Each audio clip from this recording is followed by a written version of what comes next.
Hei der, kan dere høre meg godt? Satser på det. Da har vi kommet frem til den 16. desember.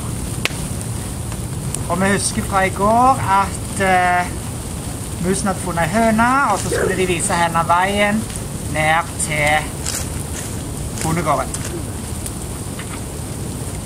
Men vent litt! Hva er det som ligger i snøen foran dem? I en liten grop i snøen ligger det en tresko. Nissen, klokker høna. Det må være nissen som har mistet den.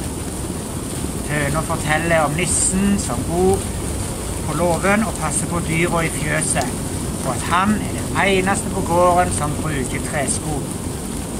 Nissen, kviskrer Magnuso og titter frem under lua si. Han har vi aldri møtt. Både Magnuso og Orlando lyser opp i ansiktet når høna lover å vise dem hvor nissen bor.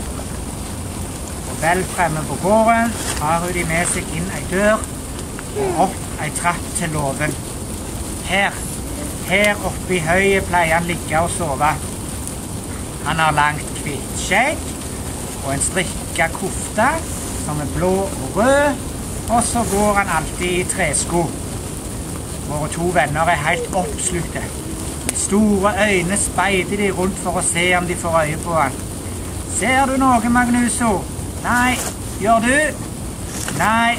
Kun en masse høy. Klukk, klukk, sier høna. Vi setter skoen her, så finner han når han kommer tilbake. Og Magnuso og Orlando, de vil gå litt mer rundt og se etter han. Men høna forteller at nissen er rundt på hele gården og passer på dyra, så det er ikke sikkert at de finner han. Tror dere de finner han? Ja. Vi får se. Vi må vente i morgen før vi finner det ut. Og her er det bilde av den skoen som de fant, som tilhører nissen. Får dere se her. Sånn.